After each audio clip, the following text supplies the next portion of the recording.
자리에 편히 앉아 주시 바랍니다. 한 주간도 세상에서 믿음으로 사시느라 수고 많으셨습니다. 오늘도 하나님의 말씀으로 위로와 힘을 얻는 그런 시간 되기를 주님의 이름으로 축원드립니다. 예수 그리스도의 이름으로 하나님 말씀 증거하도록 하겠습니다. 성경 말씀 마태복음 1장인데요. 오늘은 병행 구절 누가복음 1장 27절에서 38절까지 말씀, 누가복음 1장 27절에서 38절까지 말씀 찾으셨으면 저와 함께 교독하도록 하겠습니다. 제가 먼저 읽도록 하겠습니다. 다윗의 자손 요셉이라 하는 사람과 정혼한 처녀에게 이르니 그 처녀의 이름은 마리아라.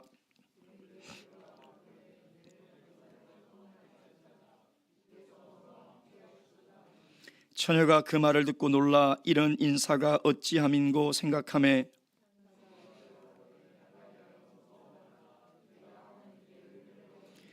보라 내가 수태하여 아들을 낳으리니 그 이름을 예수라 하라.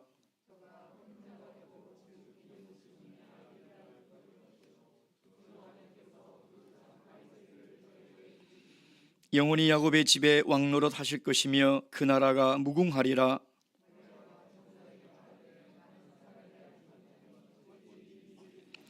천사가 대답하여 가로되 성령이 내게 임하시고 지극히 높으신 이의 능력이 너를 덮으시리니 이러므로 나실 바 거룩한 자는 하나님의 아들이라 일컬으리라.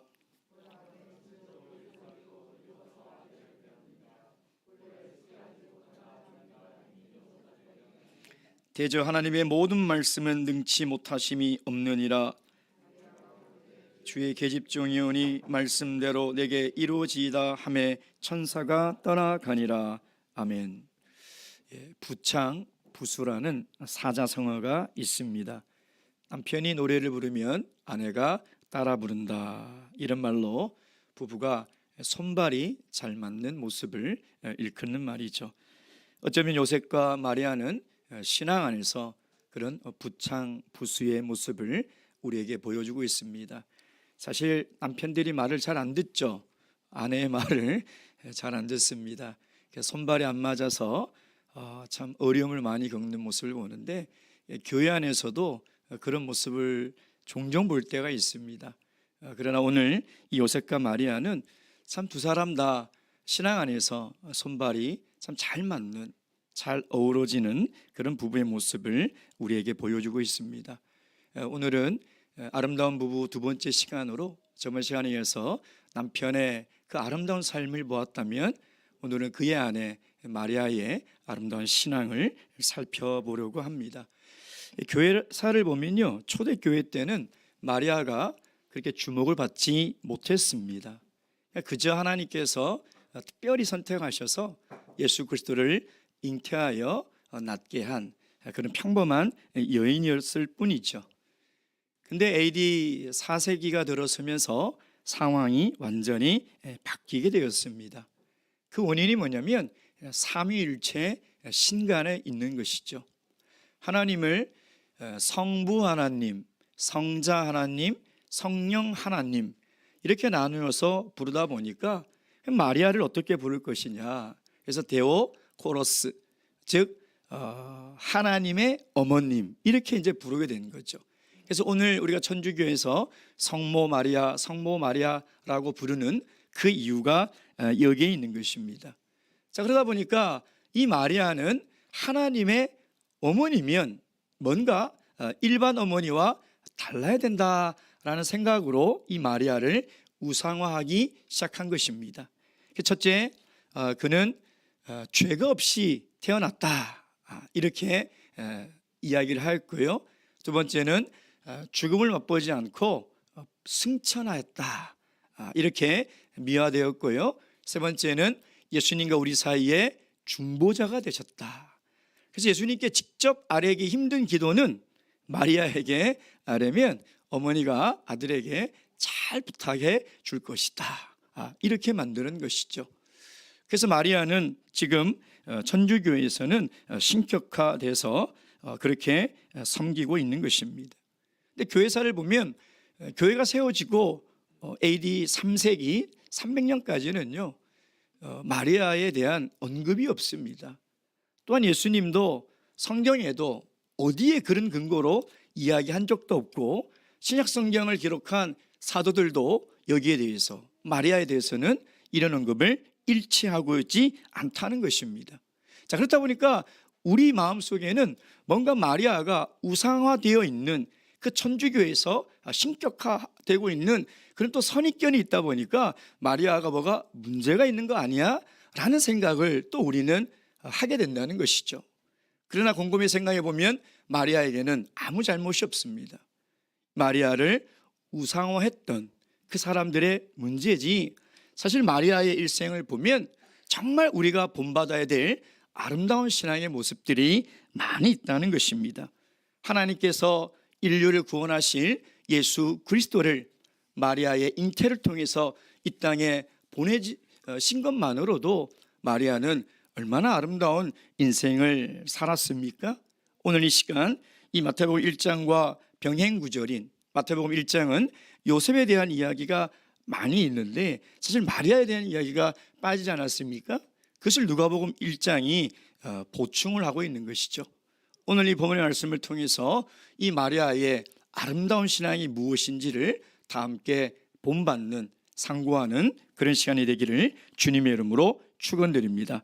첫째, 이 마리아에게는요 믿음이 있었습니다. 어떤 믿음이냐면 하나님의 말씀에는 능력이 있다는 그런 믿음이 있었던 것이죠. 우리가 저번 시간에 살펴본 것처럼 요셉과 정혼한 이후에 이제 정식적인 결혼을 기다리고 있는 이 어느 날 천사 가브리엘이 마리아를 찾아와서 놀라운 소식을 이야기합니다. 31절, 보라 내가 수태하여 아들을 낳으리니 그 이름을 예수라 하라. 저가 큰 자가 되고 지극히 높으신 이의 아들이라 일컬을 것이요 주 하나님께서 그 조상 다윗의 위를 저에게 주시리니 영원히 야곱의 집에 왕노릇 하실 것이며 그 나라가 무궁하리라. 이 얘기를 들은 마리아는 처음에는 이해할 수도 없고 물론 받아들일 수도 없었죠. 그래서 34절에 이렇게 되묻습니다. 마리아가 천사에게 말하되 나는 사내를 알지 못하니 어찌 이 일이 있으리이까. 우리는 어쩌면 제3자 입장에서 마리아가 성령으로 잉태한 사실, 그것을 객관적으로 우리가 판단하면 그만이죠. 그러나 마리아의 당사자 입장에서는요 그럴 일이 아닙니다. 만일 정혼만 하고 정식 결혼을 하지 않은 처녀, 이 동정녀 마리아가 잉태하여 아이를 낳았다? 그 순간 자신의 인생은 저 나락으로 떨어질 수밖에 없는 것이죠. 그래서 천사가 한 이 말은 믿을 수가 없습니다. 아니, 내 삶에 이런 일이 절대 일어나서는 안 될 일이죠. 근데 마리아는 어떻게 됐습니까? 이 사실을 믿었다는 것입니다. 여러분, 우리가 마리아라면 어느 하나님이 천사를 보내어 내 인생을, 내 결혼의 꿈을 송두리째 흔들어 버리는, 정말 나를 깊은 난간으로 빠뜨릴 수 있는 그런 일을 우리에게 말씀하신다면 우리는 이 말씀을 과연 믿을 수 있을까요? 우리에게는 그런 믿음을 가지고 있습니까? 근데 마리아는 이렇게 엄청난 사실을 믿었다는 것입니다. 그러니까 어떻게 이 사실을 믿을 수 있었을까? 37절 말씀 보겠습니다. 37절, 대저 하나님의 모든 말씀은 능치 못하심이 없느니라. 전능하신 하나님의 말씀은 능치 못할 일이 없다는 것입니다. 마리아가 믿었던 그 믿음은 하나님의 말씀에 대한 능력을 믿고 있었다는 것이죠. 여러분, 하나님의 말씀은 살아있는 말씀이며 천지는 다 없어지더라도 하나님의 말씀은 절대 사라지지 않는 영원히 남을 것이 하나님의 말씀 아니겠습니까? 그래서 이 말씀의 능력을 믿은 마리아는 38절에 이렇게 이야기합니다. 마리아가 가로되 주의 계집종이오니 말씀대로 내게 이루어지이다. 내가 남자를 가까이 하지 아니하고 남편과 가까이 하지 아니한 동정녀이며 처녀이지만 나에게 성령으로 잉태되었다는 그 말씀의 능력을 믿겠다는 것이죠. 도저히 내가 받아들일 수도 없고 이해할 수 없는 일이지만 하나님의 말씀은 능치 못할 일이 없다는 것입니다. 마리아는 분명 구약을 통해서 앞으로 오실 메시아의 예언에 대한 말씀을 분명히 알고 있었습니다. 그것이 내 삶을 통하여 이루어진다는 것은 꿈에도 생각하지 못했지만 오늘 그 일이 일어난 것이죠. 그래서 하나님의 천사를 통하여 그 예언의 성취의 말씀을 이야기했을 때 마리아는 하나님의 말씀이라면, 하나님의 말씀의 능력이라면 능치 못할 일이 없다고 믿은 것이죠. 사랑하는 성도 여러분, 믿음에는 두 종류의 믿음이 있습니다. 신념과 신앙이 있죠. 우리말로는 다 믿음이라고 번역을 하고 있기 때문에 우리가 혼동이 생길 때가 있습니다. 신념도 믿음이에요. 신앙도 믿음입니다. 근데 이 두 개가 어떻게 다르냐? 신념은 자기가 공부하고 연구하고 깨닫고 체험하고 해서 만드는 이론이나 사상을 내가 굳게 믿는 것이죠. 그래서 그 신념을 위해서 때로는 목숨을 거는 사람이 있고요, 그 신념 때문에 평생을 희생하며 사랑하는 사람들도 있습니다. 여러분, 그 신념을 가진다는 것이 얼마나 중요한 일인지 압니까? 근데 신앙은 달라요. 신앙은 내가 이해할 수 없고 체험한 적도 없고 내가 깨달은 것도 아니지만 하나님의 말씀이기 때문에, 하나님의 말씀이라면 내가 믿는 것이에요.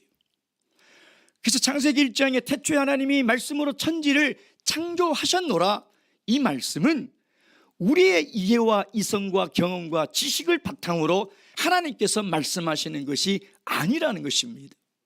하나님의 말씀은 능치 못할 일이 없어 빛이 있으라 가라사대 하면 빛이 생기는 것이고, 어둠이 있으라 라고 말씀하시면 어둠이 생기는 그 하나님의 말씀의 능력을 믿으라는 것이죠. 사랑하는 성도 여러분, 우리가 가져야 될 것은 신념이 아니에요. 내가 이해하고 이성으로 받아들이고 내가 지식으로 깨달아서 내가 이해가 되면 받아들이는 것은 그건 신앙이 아니에요. 온전한 신앙이라는 것은 내가 이해할 수 없지만, 내가 받아들일 수 없지만 하나님의 말씀이기에, 그 말씀의 능력을 믿기에 그것을 내가 믿음으로 받아들이는 거예요. 여러분, 마리아가 얼마나 두렵고 혼란스럽고 억울하고 이해가 안 되겠습니까? 이 무슨 청천 날벼락 같은 얘기냐 이 말이에요. 그러나 하나님의 말씀이기 때문에 믿고 받아들인 것이죠. 여러분, 한번 생각해 보세요. 이제 정혼을 하고 결혼식을 올릴 날만 기다리는 신부예요. 한 여인의 가장 아름다운 일생이 있다면 아마 이 백색의 웨딩드레스를 입고 그 하객들의 축복을 받으며 그 예식장에 입장하는 그 여인 아니겠습니까? 마리아도 그것을 꿈꿨을 거예요. 그것을 위해서 하루하루 준비해 나갔을 것입니다. 근데 이런 날벼락 같은 일이 내 삶에 찾아왔을 때 이걸 어떻게 믿을 수가 있냐 이 말이에요. 그러나 마리아는 하나님의 말씀이기에 그 말씀을 그대로 믿었다는 것입니다. 그 말씀을 믿은 그 마리아를 보고 1장 45절 엘리사벳이 어떻게 이야기합니까? 45절 말씀 다 함께 읽겠습니다. 시작. 믿은 여자에게 복이 있도다. 주께서 그에게 하신 말씀이 반드시 이루리라. 마리아의 인생이 아름답고 복된 이유는 뭐냐면 그 말씀의 능력을 믿었기 때문이라는 것입니다. 사랑하는 성도 여러분, 우리는 이 강력한 하나님의 말씀을 가지고 있지 않습니까? 이것을 믿어야 되는 거예요. 이걸 믿어야 우리 삶에 복이 있는 것이고 우리의 삶이 아름다운 삶을 살아갈 수 있는 것이죠. 오늘 저와 여러분도 하나님의 말씀의 능력을 믿는 믿음을 가지시길 바랍니다. 하나님의 말씀이기에 내가 그것을 믿음으로 받아들일 때 우리도 아름답고 복된 인생을 살아갈 수 있는 것입니다. 두 번째, 이 마리아를 통해서 아름다운 신앙의 모습, 두 번째 우리가 배워야 될 것이 무엇인가? 그것은 바로 말씀을 믿었을 뿐만 아니라 그 말씀을 순종하는 신앙이었다는 것입니다. 누가복음 1장 38절에 보면 마리아가 그렇게 얘기하죠. 마리아가 가로되 주의 계집종이오니 말씀대로 내게 이루어지이다. 여러분, 자신의 삶에 하나님 말씀대로 이루어진다는 이 의미는 뭐예요? 이제 정원한 것이 파혼을 당하게 생겼어요. 그렇죠? 파혼을 당하게 생긴 겁니다. 그리고 모세의 율법에 의하면 신명기에 보면 이 여자는 어떻게 됩니까? 돌에 맞아 죽어야 돼요. 요셉의 가족에게도 버림받을 것이고 자기의 가족에게도 버림받을 것이며 그 사회 공동체의 구성원으로 살아갈 수 있겠습니까? 그 결단을 해야 되는 상황에 그것이 내 삶에 이루어지겠다고 고백하고 있는 것이죠. 그 말은 뭐냐면 하나님의 뜻에 내 삶을 온전히 다 드리겠다는 것입니다. 여러분, 얼마나 아름다운 신앙입니까? 하나님이 나를 어떻게 사용하시든 내 꿈이 어떻게 되고 내 인생이 어떻게 되고 내 삶이 어떻게 되든 그 신실한 하나님이 내 인생을 사용하시겠다고 하실 때 내 삶을 온전히 드릴 수 있는 것, 여러분, 이것보다 아름다운 삶이 어디 있습니까? 이것처럼 귀한 삶이 어디 있냐 이 말이에요. 하나님은 어떤 사람을 사용하실까? 여러분, 지금 마리아는 어떤 일에 사용되었습니까? 정말 인류 역사에 이렇게 귀하게 사용된 인생이 어디 있습니까? 하나님을 잉태하고 이 세상의 구원자를 출생하였으며 예수 그리스도를 양육하며 그와 가까이 살 수 있는 이런 영광스러운 삶을 누가 누릴 수 있겠냐 이 말이에요. 그러니까 하나님은 어떤 사람을 사용하실까? 마리아는 저 갈릴리 시골 나사렛에 살았던 작은 시골 촌에 살았던 여자였습니다. 시골에 사느니 뭐 여느 여자애들과 다를 게 있겠습니까? 집안이 좋겠습니까? 배움과 지식이 있겠습니까?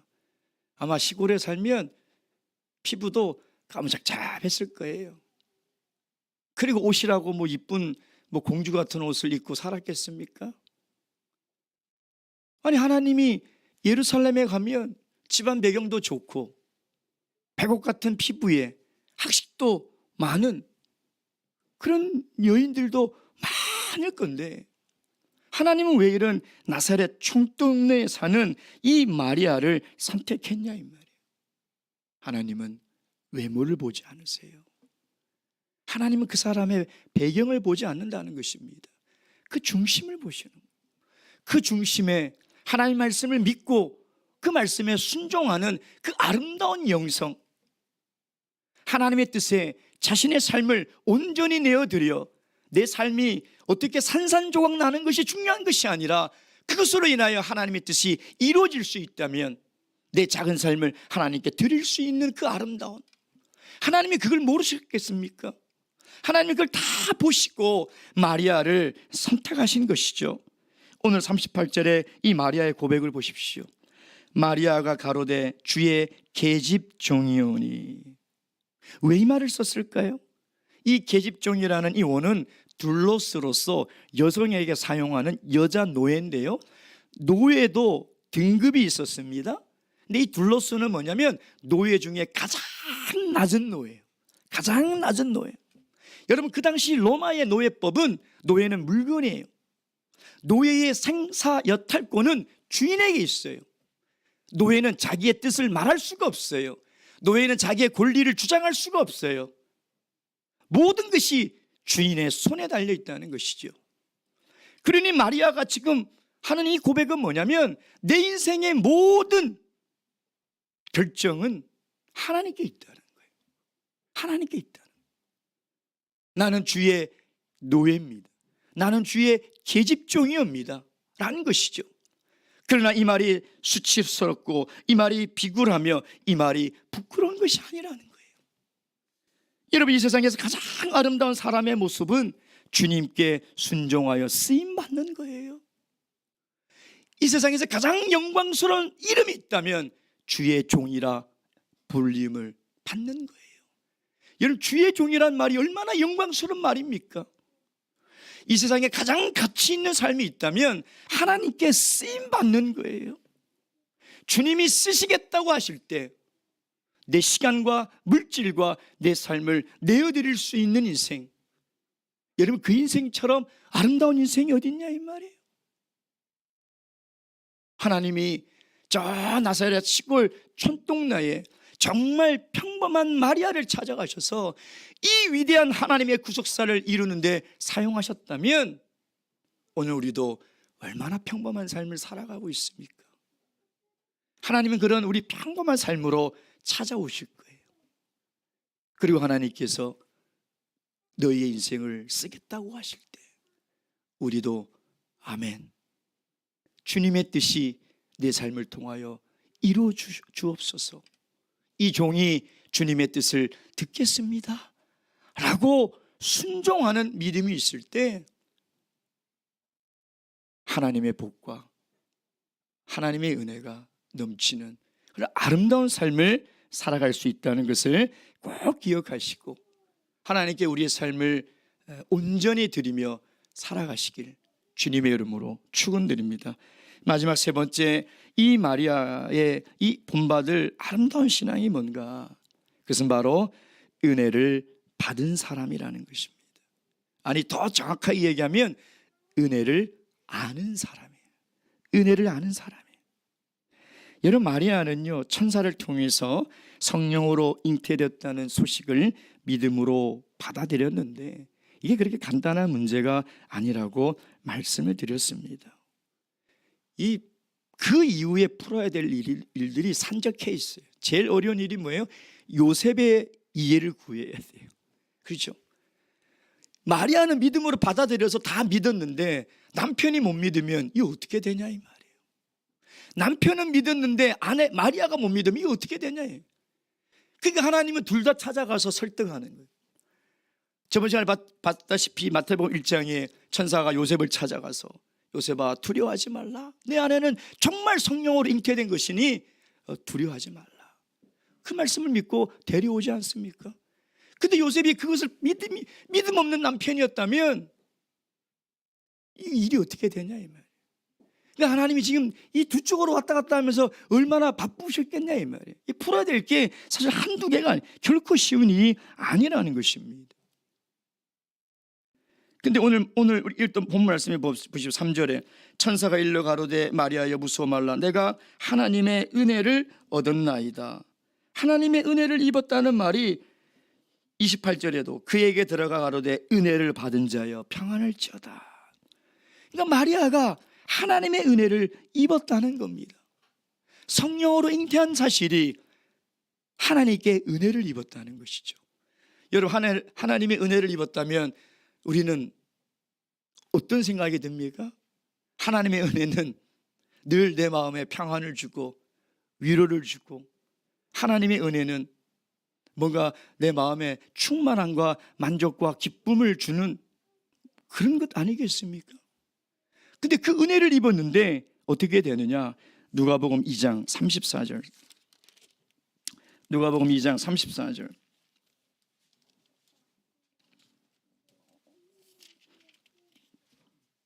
(34절) (35절) 말씀입니다. 다 함께 읽겠습니다. 34절 35절 시작.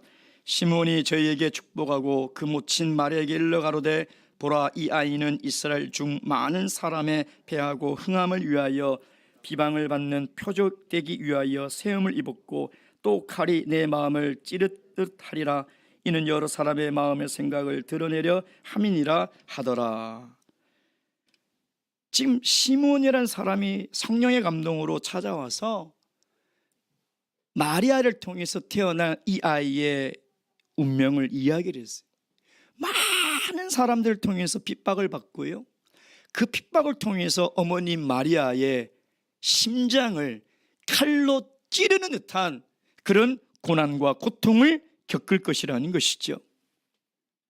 그러니까 은혜를 입었다고 말씀을 하셔놓고 그 은혜를 입은 삶이 뭐냐?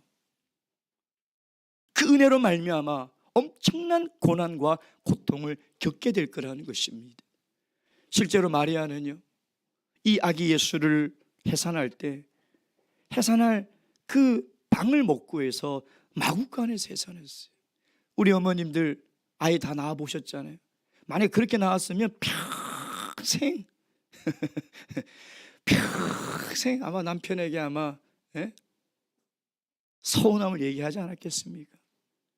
그 아이를 해산할 때 그 뭐 변변한 방도 없이 그것도 마구간에서 말이 먹고 사는 곳에서 자기 아기를 낳았다는 것은 이 엄마의 마음이 찢어지는 것입니다. 그뿐입니까? 바로 헤롯이 박해를 하니까 그 핏덩어리를 안고 어디까지 갑니까? 애국까지 갑니다. 여러분 상상해 보셨어요? 그 태어나서 얼마 되지 않은 그 핏덩이 아기 예수를 끌고 그 먼 그 타국 그 애국에 가서 그 피난살이가 어떻겠냐 이 말이에요. 그러니 엄마의 마음은, 어머니의 마음은 찢어지는 것이죠. 마리아가 그 말씀을 믿고 받아들이고 순종한 결과가 뭡니까?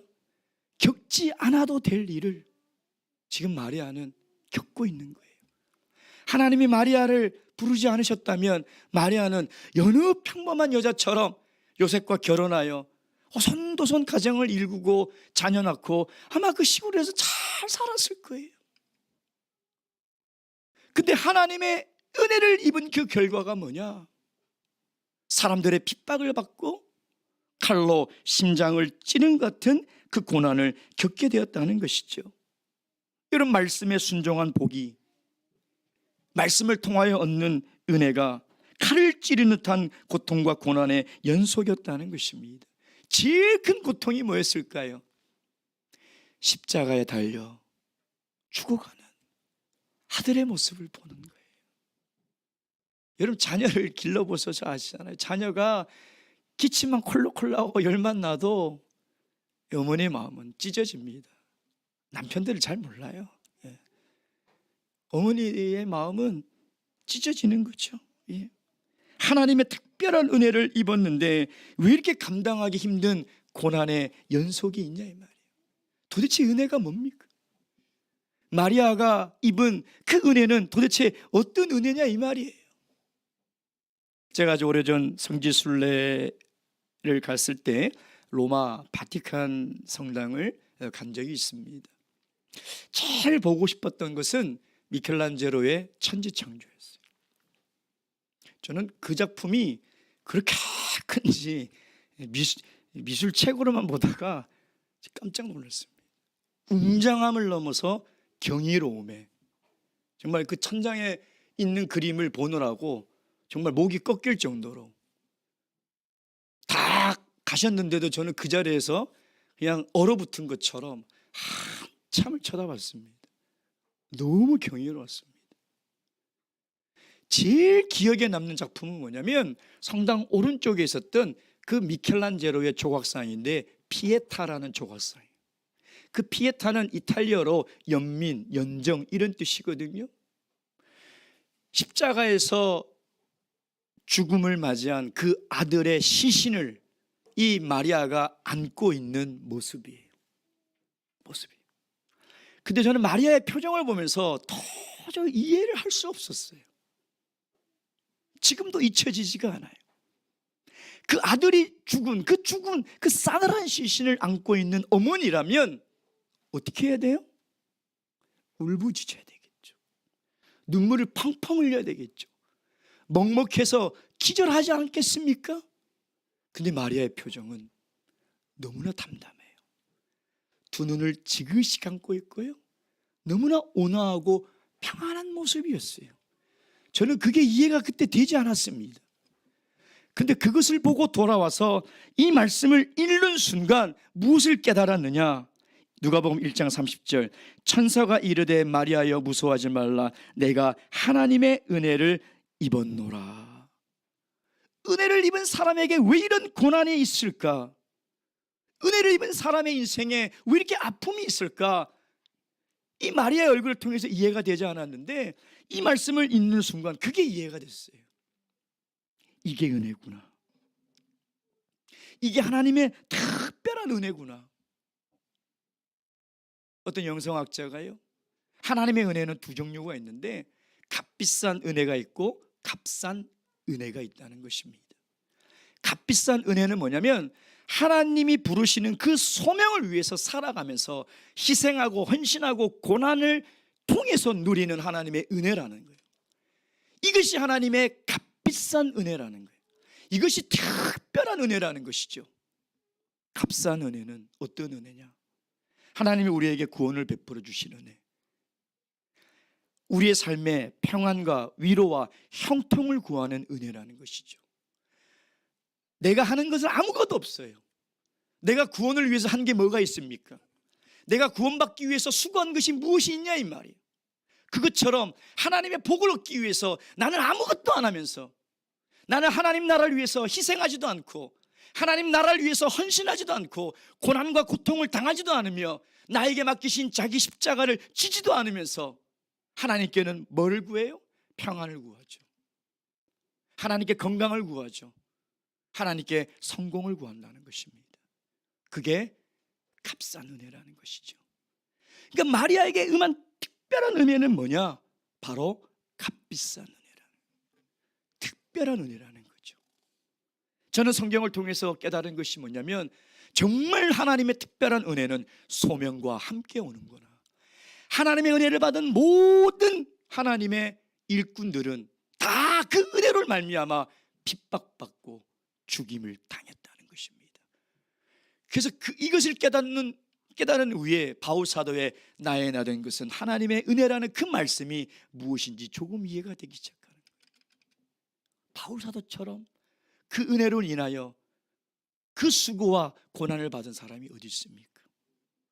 저는 피에타의 이 마리아의 표정을 보면서 왜 그런 표정을 하고 있는지 저는 이제 깨달았어요. 비록 싸늘한 사랑하는 아들의 시체와 죽음을 안고 있었지만 하나님의 뜻을 이루는 데 사용된 그 아들의 인생을 특별한 은혜로 받아들이는 거예요. 하나님의 뜻을 이루기 위해서 그 수모와 고난을 당하고 심지어 죽음까지 당했지만 그것이 하나님의 특별한 은혜라는 것을 마리아는 깨달았다는 것이죠. 그래서 마리아는 은혜를 입은 여자가 아니라 더 정확히 이야기하면 은혜가 무엇인지를 알고 있는 여인이었다는 것입니다.